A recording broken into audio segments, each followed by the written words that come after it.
Bien, bonjour. Alors, je vous propose un TD assez copieux qui a pour ambition de vous apprendre à tracer et construire des situations en cours d'orientation.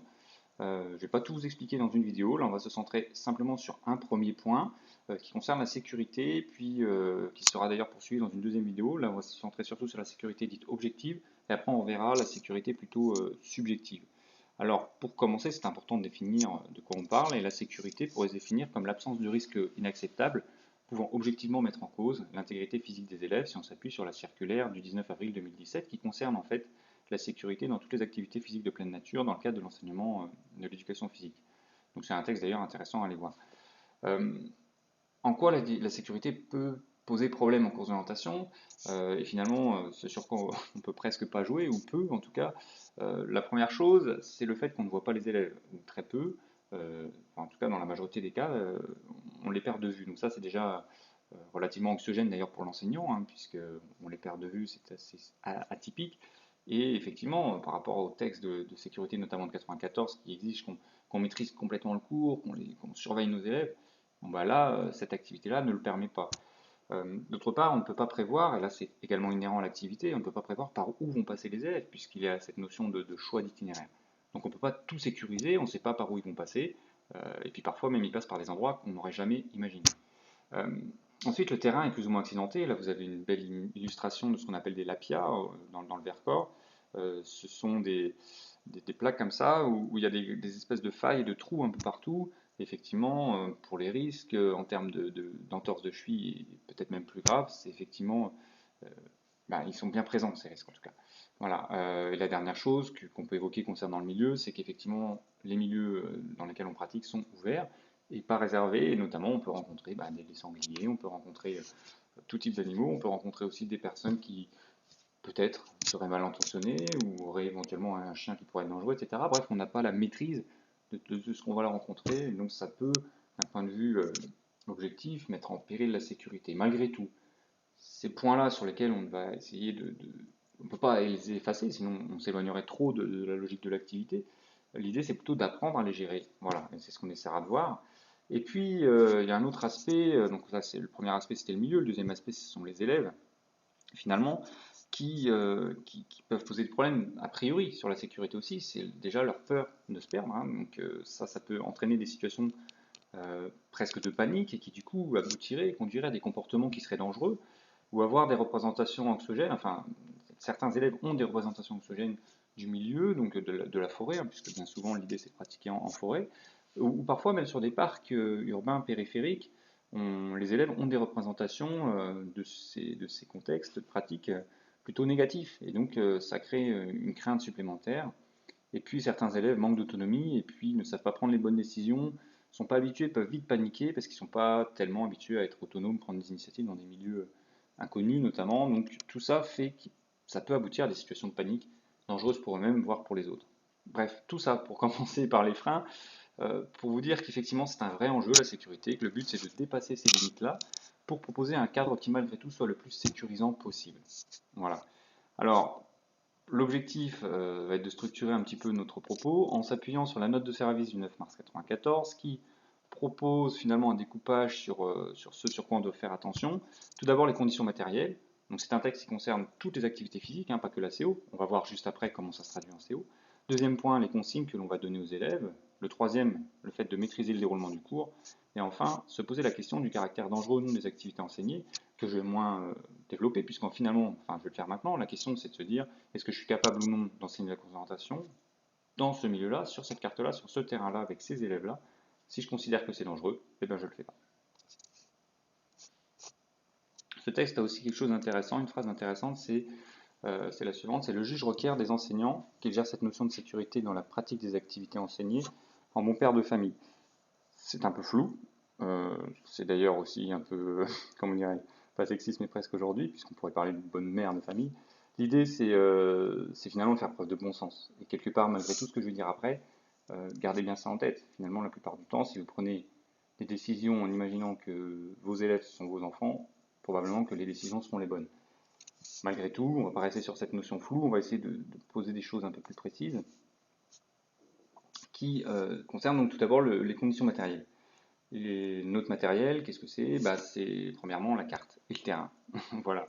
Donc la carte et le terrain, là je vous ai illustré avec une carte de Lizzie sur Ourcq, un terrain parfaitement délimité tel qu'il pourrait être, tel qu'il pourrait être pour des débutants. Après, les limites peuvent être plus ou moins floues selon le niveau.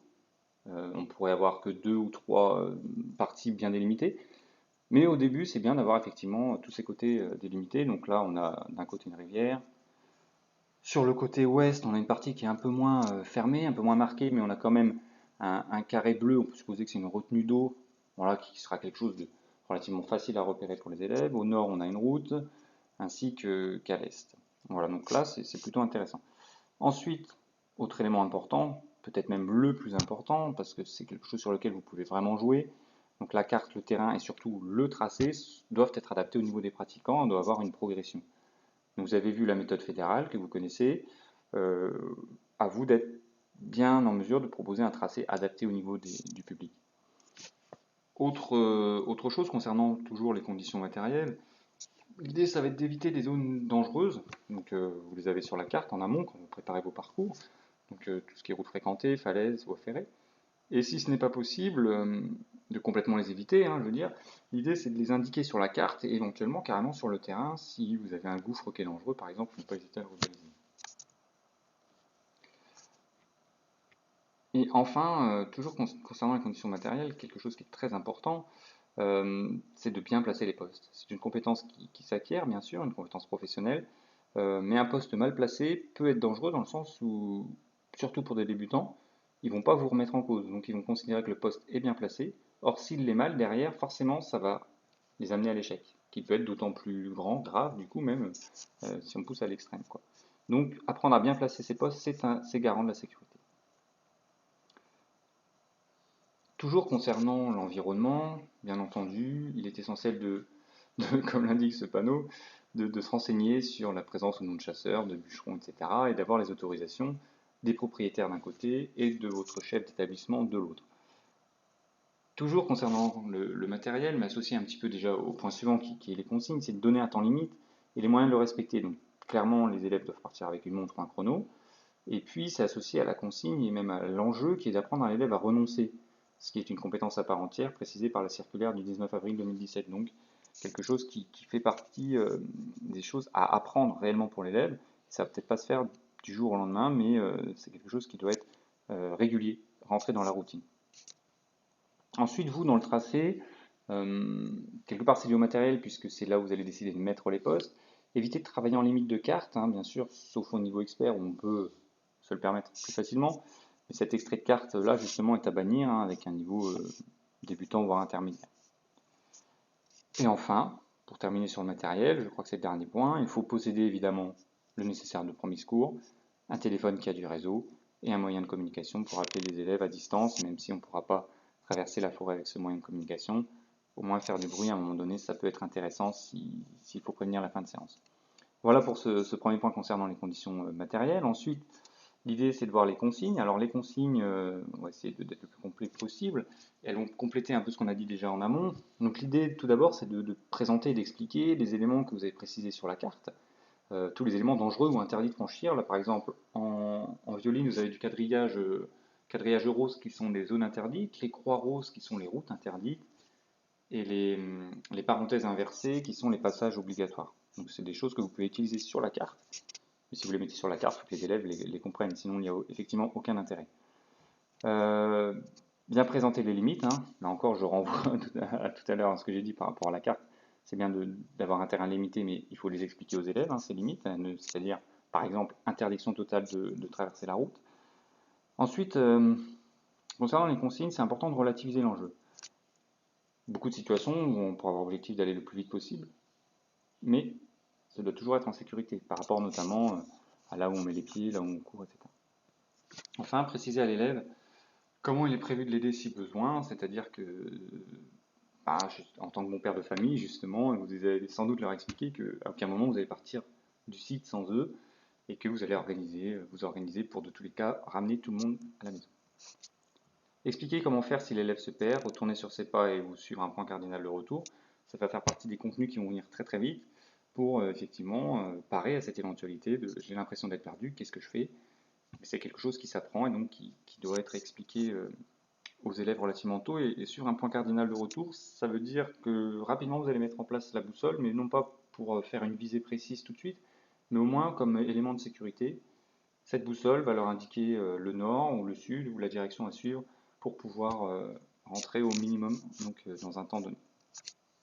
Et très rapidement, il faudra travailler la relocalisation, c'est-à-dire être capable de se resituer, au moins avec un niveau très simple, c'est-à-dire un croisement de chemin par exemple. Et comme je l'ai déjà évoqué tout à l'heure, être capable de renoncer, c'est quelque chose qui doit aussi s'apprendre très très vite, apprendre à revenir avant la fin du temps limite et anticiper notamment le temps qui sera nécessaire pour revenir à l'heure à l'arrivée, parce que c'est pas le tout de décider de faire demi-tour une fois qu'on est à une minute du temps limite, si effectivement il y a besoin de 10 minutes. Voilà. De manière générale, ces consignes-là, vous avez pu voir déjà sur le TD précédent cette charte de l'orienteur que je vous avais présentée. L'idée, c'est d'être relativement strict là-dessus. Alors, si elle veut bien s'ouvrir, on va pouvoir la voir. Voilà. Alors, la charte de l'orienteur avec ces petites consignes qui sont relatives soit effectivement au respect des règles en général, soit à la sécurité. Donc, c'est quelque chose qui doit être adapté au public, plus ou moins illustré, plus ou moins simplifié, etc. Et puis adapté à votre contexte, bien entendu. Voilà. Troisième et dernier point sur cette sécurité objective, en lien avec cette note de service du 9 mars 1994, la maîtrise du déroulement du cours. Alors, plusieurs consignes que je peux vous donner, plusieurs conseils. Le premier, c'est de bien se placer. Le placement va être finalement choisi par rapport au départ, donc le triangle. Préférez plutôt une zone centrale et surtout très facile à retrouver par les élèves. Donc là, sur l'image de gauche, sur la carte de gauche, c'est plutôt bon, puisqu'on est sur un croisement de chemin. Par contre, sur la carte de droite, un rentrant dans du vert, c'est effectivement quelque chose qui serait à éviter. Ensuite, toujours savoir qui fait quoi. Donc pour ça, je vous invite à tenir un tableau des départs, des arrivées, savoir qui part sur quel circuit, à quelle heure, etc. pour qu'on s'aperçoive si quelqu'un revient tard ou surtout ne revient pas. Et savoir sur quel circuit il est parti, depuis combien de temps, c'est très important. Enfin, gérer le temps. Gérer le temps, ça signifie prévoir l'heure à laquelle les départs ne sont plus possibles, ne pas lancer des départs trop tard, ça n'a effectivement aucun intérêt, à part leur apprendre à renoncer, mais bon, ce sera le seul intérêt. Anticiper le temps de dépose s'il doit avoir lieu, pour ne pas être en crise de temps, et puis prévenir les élèves 5 minutes avant la fin du temps limite, avec un sifflet ou une sirène, pour les élèves qui seront dans le périmètre où effectivement ils pourront entendre ce son. Bien penser aux formes de groupement. Ça veut dire connaître les élèves susceptibles de transgresser les règles. Alors bon, j'ai pas le temps là en quelques minutes de vidéo de vous expliquer comment on peut faire, mais simplement quelques rappels. Un élève qui sera a priori impliqué transgressera plutôt moins les règles. Pour ça, quand vous allez préparer vos situations, vos tracés, pensez plaisir, pensez réussite, pensez sens qu'ils vont attribuer à votre leçon, etc. pour essayer qu'ils s'impliquent au maximum. Malgré tout, vous aurez certains élèves qui devront probablement être plus surveillés, donc dans ce cas-là, privilégiez surtout au début de séquence ou de cycle des parcours à vue, des petits circuits, éventuellement avec 2 adultes si le public est vraiment difficile. Donc voilà, pensez à des petites solutions qui peuvent être mises en place. Et malgré tout aussi, pensez que si c'est nécessaire, il faudra peut-être sanctionner, comme on peut le faire dans toutes les APSA. Voilà pour ce premier point sur la sécurité objective. Et puis je vous invite à regarder la seconde vidéo sur la sécurité dite subjective.